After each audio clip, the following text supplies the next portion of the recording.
Are you ready to see how Blaine built a cooling system for these Cummins 6.7s? He knew cooling these engines couldn't be plug and play. The heat exchangers came off eBay, and the rest? Well, Blaine had to design and build it. From custom brackets and fabricated thermostat elbows to designing all the piping and support poles for the coolant tanks. It was a full-on fabrication mission. This cooling system might not look stock, but it's solid, it's simple, and it works. Let's walk through how he pulled it off. So you guys might have seen from past videos that we're putting 2012 Cummins truck engines into our 78-foot boat. Now, one of the main things for that in marinization is the cooling system. Obviously, in the trucks, you've got a big radiator in the front of the truck, airflow coming in. These are sitting down in the bowels of a boat. You don't have any airflow coming in. There's no good way to do that. Sure, you could put a radiator down there and blow a bunch of hot air into the engine room, but nobody really wants that. So what we have to do is we have to install a heat exchanger, and that takes salt water, flows it through, and that heat exchanges to fresh water inside the engine. So the engine is actually cooled by fresh water, and that heat exchanger is basically the radiator in the marine world. So there's some plug-and-play things that I could have gotten for this at obscene prices. So I kind of went a little bit off the beaten path and did some things myself. Well, today I am working on the heat exchanger mounts.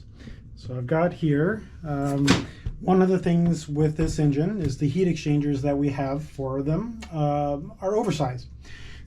So the problem with that is the original bolt holes here for the original heat exchanger are set up for a much smaller diameter heat exchanger. So you would normally fit it in between and then you could still get the bolts in through the strapping on the outside. I can't do that because it's bigger in diameter. So what I've had to do is kind of make a little offset here with some plates. And then I had Jason over at Bishop Aluminum CNC up some saddles for me. Now I've got to make up some straps to go on the outside to hold the outside of the heat exchanger.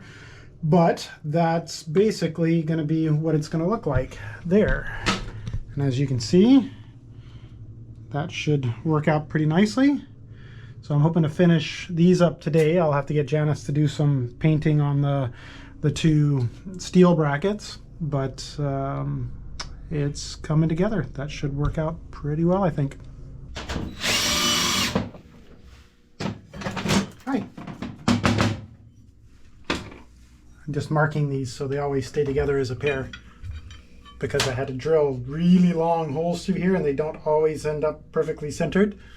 So I've drilled through on each plate, so each one of these is mated to each individual saddle.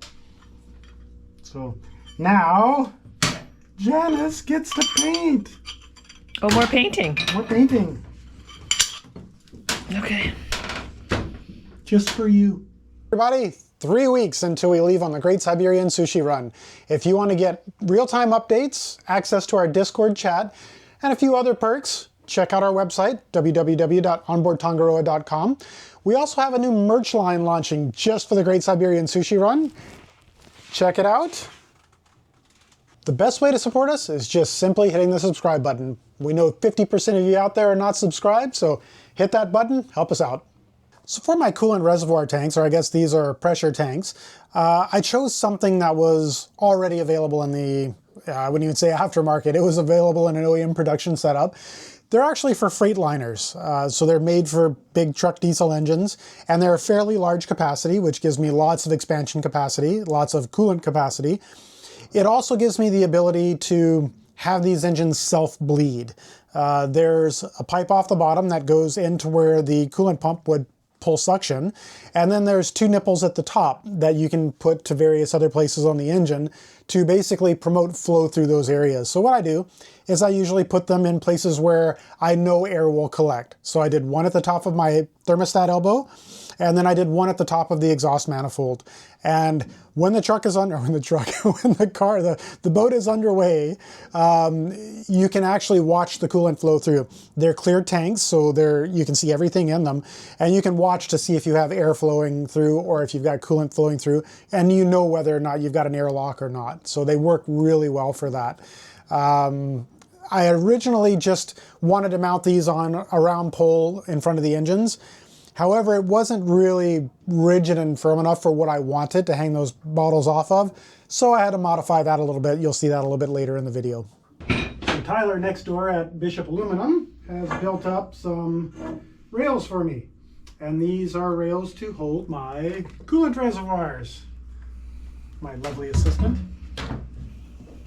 So it's going to hold those guys up there. They'll have to be cut down a little bit, but kind of looks something like that. And then I'm also going to be building analog gauge panels to go on top of these because the new engines are all electronic. All of that data is sent via communications lines, and I want to have a backup with mechanical gauges just so I can confirm that everything is correct between the gauges. So that's what it's for. It's exactly what you planned? More or less, yeah. Just ever so slightly wider, but it's okay. Can you get them fitted even though they're too wide? Oh yeah, this stuff is pretty flexy, so shouldn't be an issue. So in past videos, you saw that I got my heat exchangers off of eBay. They're for a QSM11 engine, and I had to basically make everything made up to those. They were bigger than what would have ever come on this engine, so it took a bit of fabrication. I had to make custom saddles for the heat exchanger to mount into. I had to make custom thermostat housings. I had to make custom cooling pipes, and I had to make a custom mounting solution for my cooling tanks. So it took a bit of doing. Welcome to another episode of Tangaroa Arts and Crafts with Blaine. Today I'm working on heat exchanger straps. So just what's going to strap the heat exchanger down to the brackets that were made here. So you can see those guys, and then these guys go across the top to hold it all in. So I've got two bent up already, and just working on bending up the next two. Super duper technical the way that I do it. Have a watch.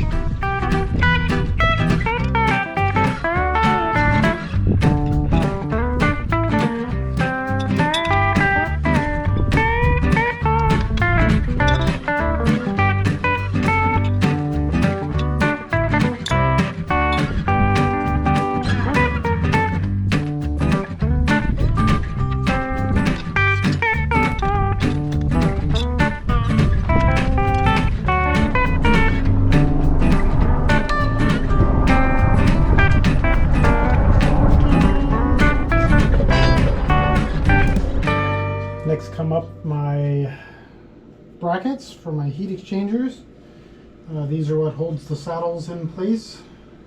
I had to modify to make work the way that I wanted them to. Once I get done with these, I'll go down. Janice should have my heat exchanger straps painted, and I can hopefully mount up a heat exchanger on this engine today. Be really nice. Love to be able to get both the engines done, but I don't think I'm going to have enough time to get that one done today too, because I still have to modify that exhaust manifold. Yeah, that's just unlikely to happen. It's already, I think it's probably getting pretty close to 4 o'clock right now, and I'm fairly certain my typical losing energy is going to start happening pretty quick here today. So I'm trying to get as much done as I can before that happens. Okay, this is the first time that I've ever had to do this, and I am anticipating that it's going to be an enormous pain in my ass. So here goes nothing. Doesn't help that I don't have really good footing on this motor. Okay, so I'm just going to slide that puppy in there, just like that. I've got to call it there, which I think I'm just going to have to call it there.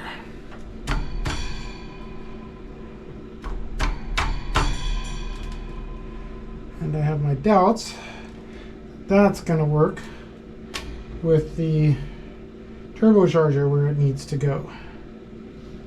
So yeah, so my next option is going to be to go all the way forward with that, past that point,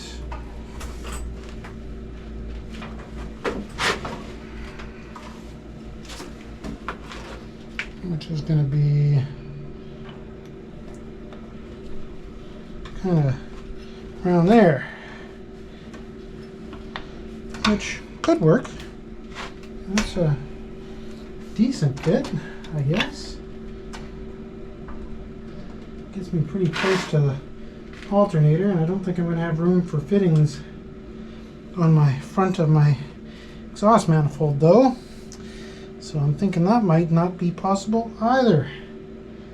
At least not possible in the way that I want it to be. Interesting. So let me see if I can get a strap on this. Strap on. That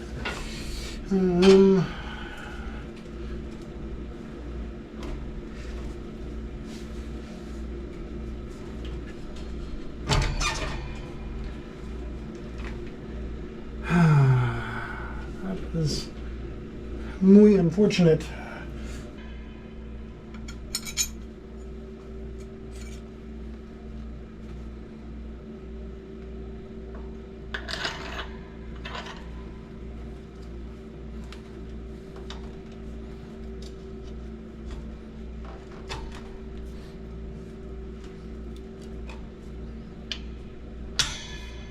It is quite remarkable that this stuff is actually going together like this. I expect a little bit more of a nightmare, which I'm sure is coming. I'm certain of it. Because that's just the way it works. Where they go on the strap, because it's so tight, I'm going to have to basically grind down the back edge of that bolt to give it room to pass closer to the strap. Side benefit of actually holding it while I tighten the nuts as well. But as I was saying, I don't think this is going to work here. I think that's going to give me some headaches both up here where my coolant fitting comes out of my exhaust manifold there, although we're plenty clear back here. What I could do is I could flip the offset on these mounts and shift this other one a different way, and then that way I can sneak a little bit farther forward maybe, but not that far forward. Now I'm going to try to fit a turbo here and just see what it looks like, see how close the exhaust is coming out of there. I did foresee some issues there, so hopefully I can overcome them, but we shall see. Decided that I'm pretty sure I can get a 90-degree fitting to come off of here, so that'll fix any issues that I've got there. And then if I have to, I can just cut the top of this bracket off. It doesn't do anything short of lifting the engine into place, and I can always use something else for that. Put some bolts in, make another, or just get another bracket, use the one off the other engine, who knows. But I'm going to try this first and see how it works out.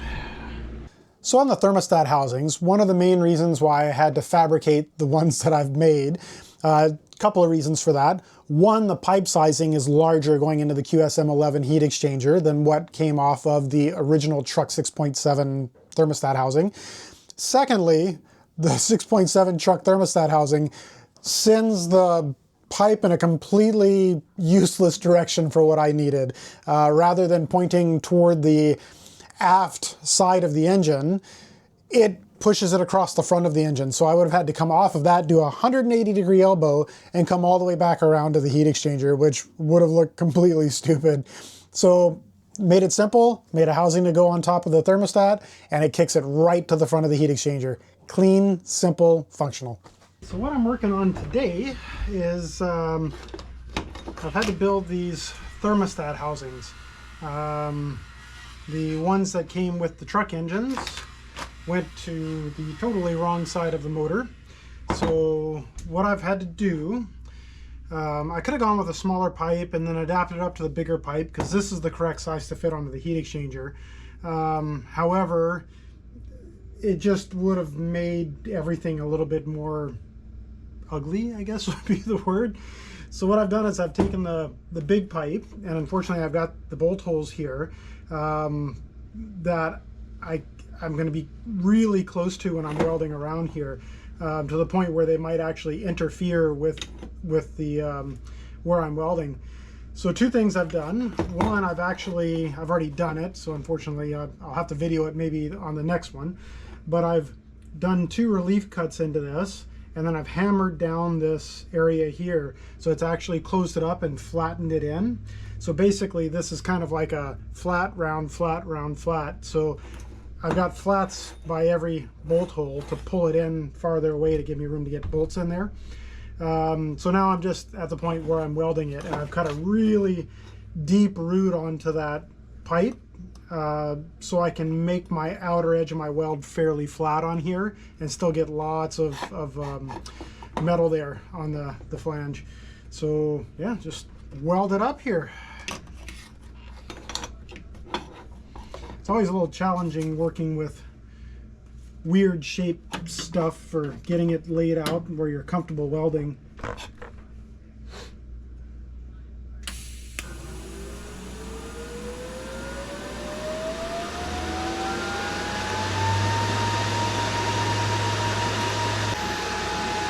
So my welds are still creeping out pretty close to the holes there, so what I'll probably have to do is just get my angle grinder and just make a flat right along this base of the weld here, to get my bolt room to sit into. I'm also going to electropolish all this as well when I'm done, to get rid of the coloring. Welding a bit hot on this, I could probably get away with a little bit less heat. That's why it's coloring up a little bit more. I could also probably run more shielding gas as well. I'm probably a little bit light for this big of a cup.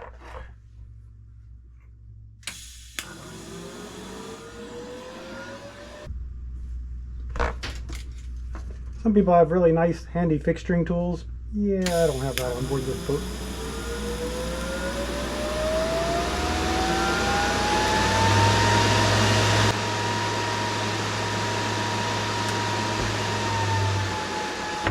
It was only a matter of time before I did that.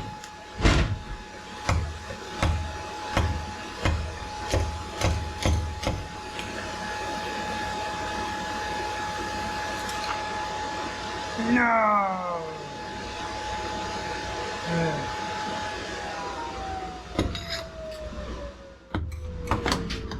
And that's a big no-no in welding.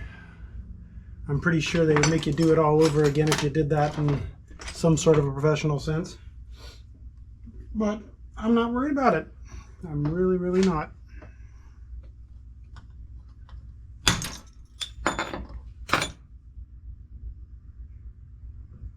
So there will be a little bit of tungsten in there forever.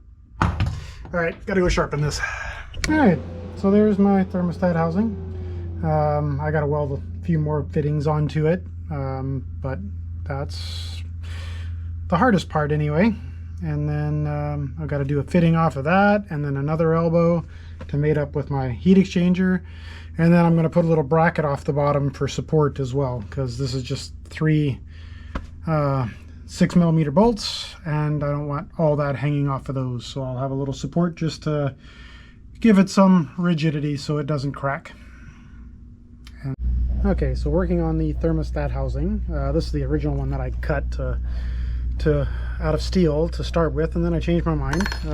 So what I've got to do is I've got to mate this guy up to the stainless flange that looks like that. And unfortunately, this pipe is so big. I'll show you guys here. Oh, as soon as I stop dropping stuff. So this pipe is so big that it sits so close to the bolt holes that it's very difficult to get bolts in there. So what I've done, as you can see, I've made a few relief cuts in the stainless here, and then I'll take that and basically hammer the ever-loving shit out of it to make it fit better. So yeah, let's give that a go. Pipe, hammer.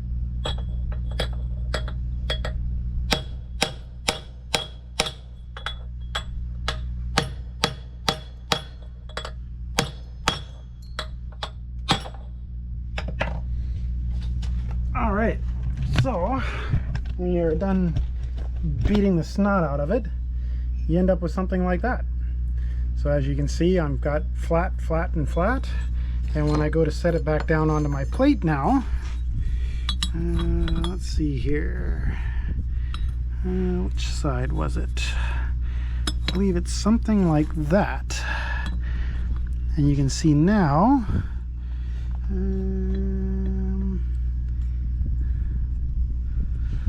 I got lots of room around every hole to get bolts through. This one I'll have to put a little bit of an angle on that hole so you can slide the bolt in from the side and then let it drop into place.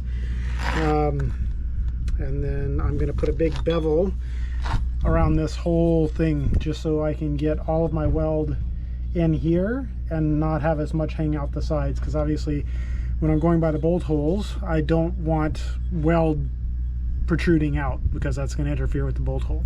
So yeah, and I'll come in here and I'll weld up my relief cuts here. Little fun fact, some of you may know, some of you may not.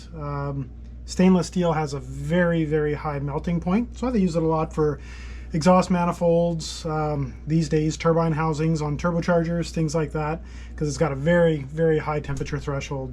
But funny enough, it takes about the least amount of amps to weld than any other metal, and that's because stainless steel does not like to give up its heat. So when you start welding, that heat doesn't get sapped away to other parts of the metal. It stays concentrated in that weld area. Aluminum melts super low temperature, however it transmits heat super well. So if you have a big chunk like this, all that heat is getting sucked away into every other part of the weld or the flange. So it takes a lot more amps to weld that than it does that, like roughly to the tune of 2 to 3 times as much. So yeah, the more you know.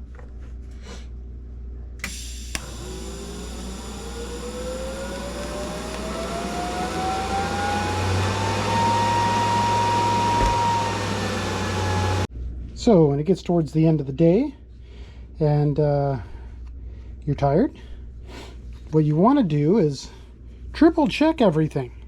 Because what I just did is I cut, beat, weld in the wrong places. So I had 2 clocking marks marked on my pipe to tell me which direction it had to point in when I welded it to the flange. And then I had 3 marks where my bolt holes were. I managed to cut and weld correctly on one of them, and then I cut and welded the 2 clocking marks rather than the 2 bolt hole marks. So now I've got a flange where the flats are in the wrong spot. So to fix this, I'm going to take this back outside and I'm going to beat the shit out of it in other places and see if I can get it where I want it. Okay, now it's thoroughly beaten. Hopefully that'll fit. Well, despite the fuck up, number 2 actually turned out better looking than number 1. Go figure.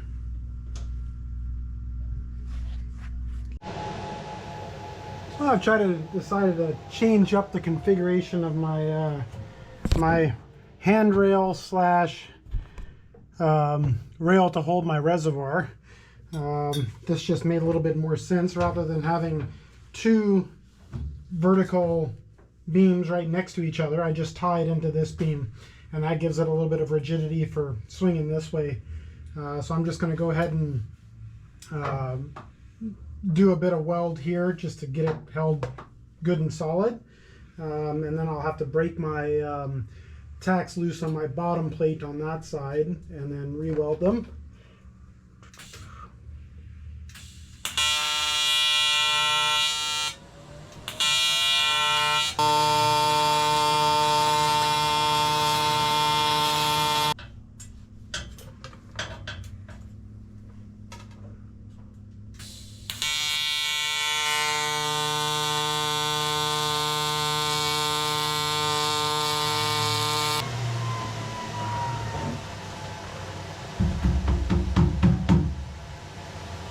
That'll do.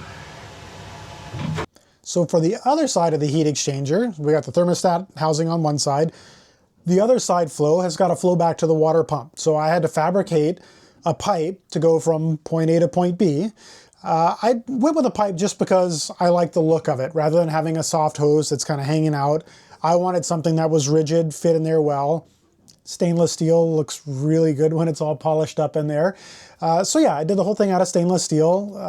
It had to clear the oil filter as well, because nobody likes to have to monkey an oil filter around pipes or hoses when they're trying to change oil. So that worked out really well. And what I'm working on today is the freshwater cooling tubes.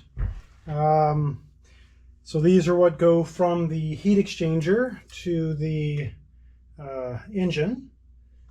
Doing these out of stainless steel. Yes, stainless steel. Because I want to. It's on the freshwater side, and there's not going to be any issues with galvanic in there, because freshwater coolant isn't very conductive, and two, there's lots of additives in there to prevent corrosion. So I've used it before, works just fine, never had any issues with it, so I'm using it on this.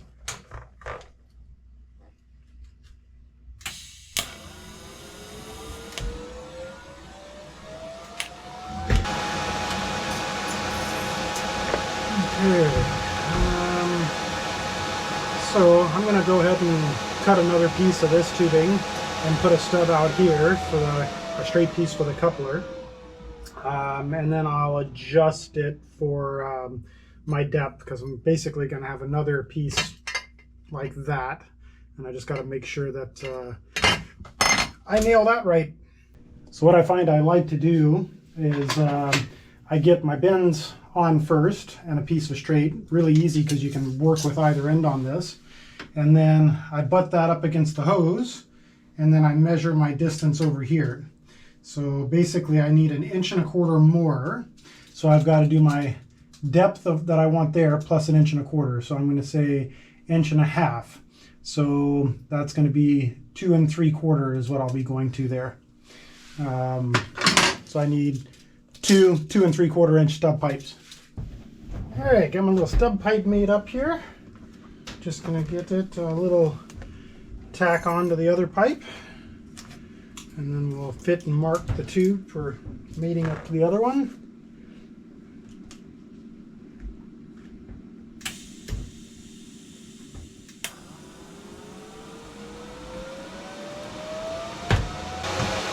Okay, we'll give that a try. All right, so there's my stub pipe all fit in there. Lots of engagement. So I'm gonna get this guy out now, and I'm gonna mark him for clocking. When I say clocking, I mean the rotational, to make sure it's pointed in the right direction. I usually just do a couple of little marks here.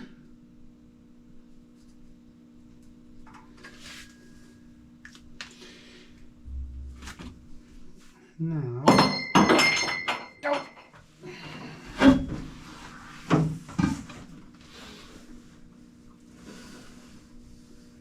oh, can I reach?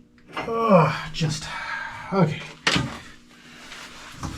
So I don't 100% know if I like that fit. So I'm gonna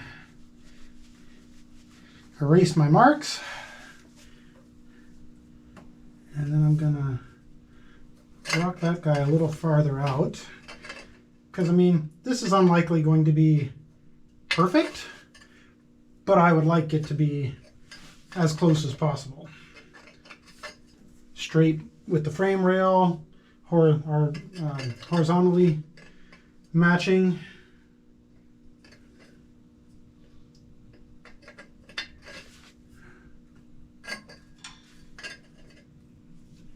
So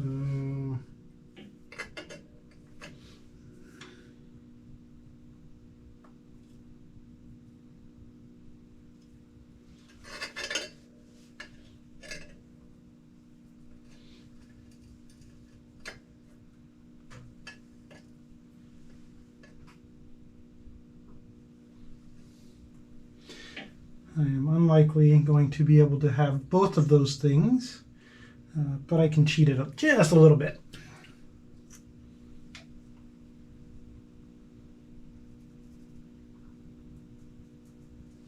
Okay. Now I can take that back over to the table.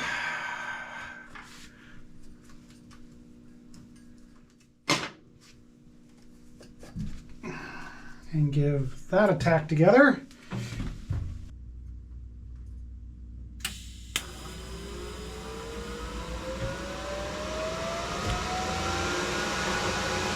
Test fit on that one.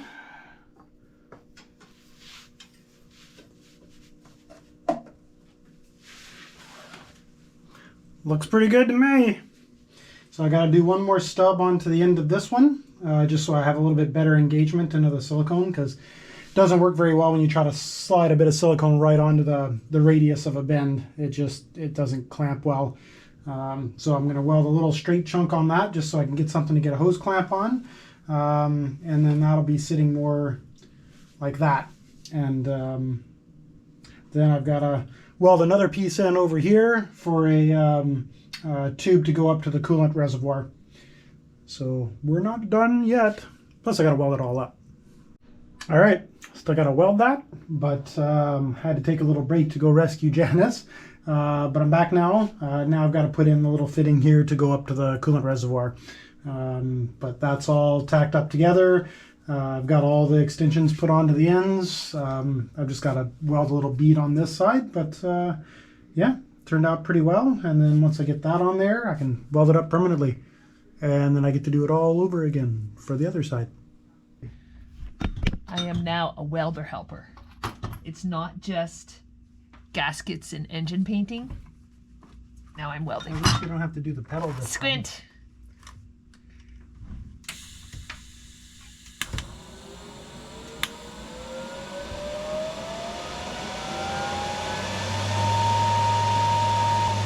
Done? Nope. Look, I can see you through the camera. Are you gonna tell me when he's done? You tell me when he's done. Is he done? This is like the kids in the car ride. Are we there yet? Are we there yet? Done with that one. Woohoo! That's a pretty weld, Blaine. Good job, babe. It's all right. What do you mean it's all right? It's all right. It's not awesome. It's gonna look better once I electropolish it, but definitely a bit off on my consistency these days. I think you're out of gas. Oh, I am definitely right at the edge. The only reason why I'm still welding is because gas is still coming out. I think I am going to go get him some more gas tomorrow. So I'm just buttoning up a few of the kind of pain jobs that I have been putting off. So for starters, I've got the heat exchanger end caps all on now on both heat exchangers so they can get permanently mounted. I went ahead and I finished up the coolant lines on the other engine so I can once again mount the heat exchangers. I've done a little bit of fabrication work for making up some adapters for the turbo oil drain lines, and now I'm welding up the second coolant pipe for the starboard engine. And then I've got to electropolish everything. So I'm going to get back at it. Blaine says he needs my ears. He thinks he's found it. We're good. What were you looking for? I had a leak in the cooling system. I could hear it when I was, because every time I connect everything up, I just blow into it just to see if there's any major leaks. So sometimes these heat exchanger fittings are not perfectly round and you have to squeeze them pretty tight to get them to seal up. Oh, working on the second rail here. Got, this is where my reservoir is going to mount for Porsche, and a little tough to get to some places. I've done this one a little bit different, so it puts me in some awkward positions for trying to weld up a couple of things here. Ow! And it's hot. So I'm going to try to finish this up here. But like I said, it's a bit awkward. Ugh.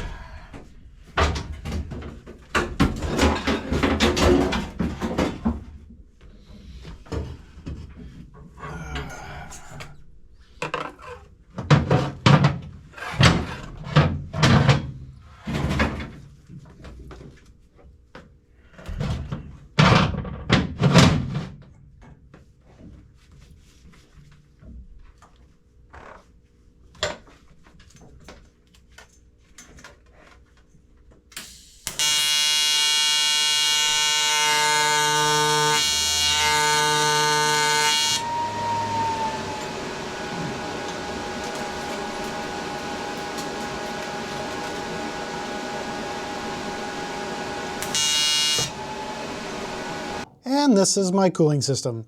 You can see you got the thermostat elbow comes out of the engine, goes directly into the heat exchanger, flows through the heat exchanger to the other end, and attaches to my cooling pipe here. And that runs right back to the front of the engine into the water pump here. So you can see here, I've got the feed that goes up to the coolant neck and coolant bottle, and then as you can see, I've got the two air bleed lines, one to the top of the thermostat housing and one to the top of the exhaust manifold. So like I said, when this engine's running, that pulls a vacuum on this pipe down here at the bottom, which pulls a vacuum, well, I guess a relative pressure we'll call it, between here and then these 2 points, and that promotes airflow out of the engines into the actual coolant bottle. So that works out quite well. If you're wondering what went into getting these Cummins engines ready in the first place, check out we rebuilt 2 Cummins truck engines to put in our 78-foot boat. It all starts there.